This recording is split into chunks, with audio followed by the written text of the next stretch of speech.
يبين الله لكم أن تضلوا والله بكل شيء عليم.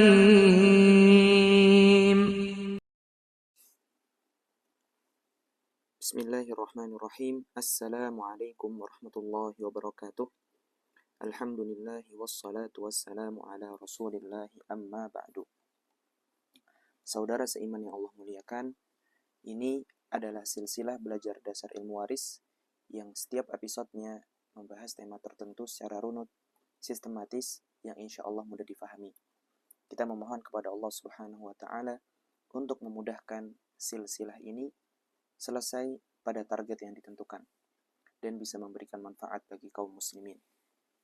Saudara seiman yang Allah rahmati, pada pertemuan kali ini insya Allah kita akan membahas mengenai pengertian ilmu waris dan hukum mempelajarinya. Adapun pengertian ilmu waris, para ulama mengatakan al-ilmu biqismatil mawarith fiqhan wa hisaba, mengetahui pembagian jatah ahli waris secara fikih maupun perhitungan. Atau kita sederhanakan dengan mengatakan ilmu yang mempelajari jatah ahli waris. Secara fikih maksudnya sesuai aturan Allah dan Rasulnya. Ilmu yang mempelajari jatah ahli waris sesuai dengan aturan Allah dan Rasulnya. Wahisaban, dan cara menghitungnya. Kalau misalkan kita katakan seorang suami jika ditinggal istrinya dan tidak memiliki anak dapat setengah, dan istri juga meninggalkan saudari perempuannya setengah, ini sebagai contoh saja, maka kita tahu bagaimana cara menghitungnya, secara matematikanya bagaimana. Ini yang berkaitan dengan pengertian ilmu waris, ilmu yang mempelajari jatah ahli waris sesuai aturan Allah dan Rasulnya. Allah Subhanahu wa Ta'ala hampir tidak pernah menyebutkan perincian hukum sesuatu di dalam Al-Quran seperti perincian yang Allah sebutkan tentang hukum waris. Secara umum, perincian hukum-hukum itu datangnya di hadis, seperti perincian hukum sholat, tata cara sholat, dan tata cara haji, dan lain sebagainya. Adapun Allah Subhanahu wa Ta'ala mengkhususkan penyebutan hukum-hukum waris di dalam Al-Quran dengan begitu rinci, menunjukkan akan keutamaan ilmu ini. Setidaknya ada 4 dalil yang menjadi poros ilmu faraid. Ada 4 dalil yang menjadi poros ilmu faraid. 3 dari ayat dan 1 dari hadis. Adapun ayat, yaitu ayat ke-11, 12, dan 176 dari surat An-Nisa. Ayat 11, 12, dan 176 dari surat An-Nisa. Ayat ke-11, kaum muslimin yang Allah muliakan, ayat ke-11 membahas tentang bagaimana anak dan orang tua mewarisi. Anak dan orang tua mewarisi. Ketika kita menyebutkan anak, termasuk juga cucu, dan seterusnya. Dan ketika kita menyebutkan orang tua, termasuk juga kakek nenek dan seterusnya, atau kakek dan seterusnya. Bagaimana cara anak dan orang tua mewarisi tersebutkan dalam ayat ke-11 surat An-Nisa. Adapun ayat ke-12 membahas tentang warisan suami istri dan saudara atau saudari seibu. Ini ayat ke-12, suami istri dan saudara atau saudari seibu.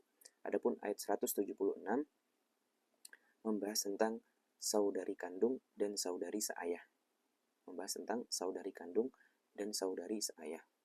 Dan hadis yang membahas tentang ilmu faraid adalah hadis yang diriwayatkan oleh Imam Bukhari dan Muslim dari sahabat Abdullah bin Abbas radhiyallahu anhuma, bahwasanya Nabi SAW bersabda, "Alhiqul faraid bi ahliha, fama abqatil faraid atau fama baqiya fahuwa li aula rajulin dzakar."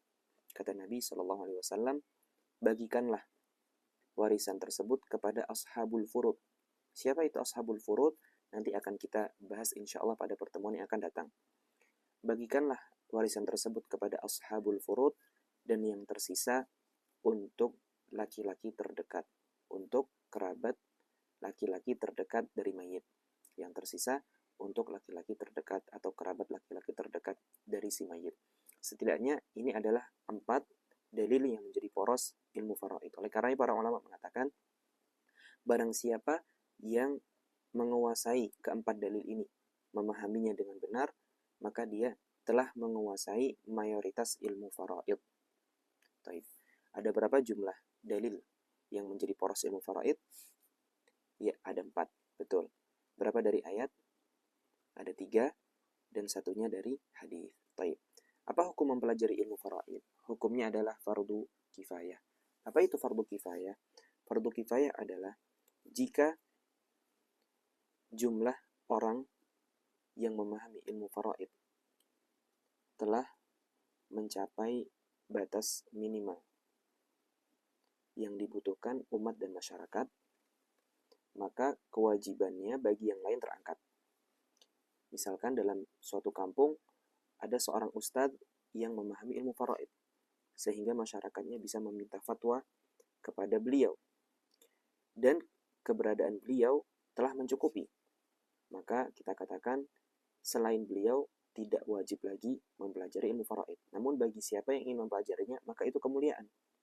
Dan thalabul ilmi merupakan sebaik-baik amalan sunnah. Sebaik-baik amalan sunnah. Namun jika kita bicara mengenai kewajiban, maka sudah tidak wajib lagi jika sudah ada orang yang mencukupi jumlah yang dibutuhkan oleh masyarakat dan umat. Namun jika dalam suatu daerah atau suatu kampung tidak ada sama sekali seorang yang bisa dijadikan rujukan dalam ilmu waris atau ilmu faraid, maka kita katakan seluruh daerah tersebut berdosa. Seluruh daerah tersebut berdosa sampai ada seorang yang mempelajari dan menguasai ilmu faraid, sehingga kewajibannya terangkat dari yang lain. Wassallallahu wasallam ala nabiyyina Muhammadin wa ala alihi wa sahbihi ajma'in walhamdulillah.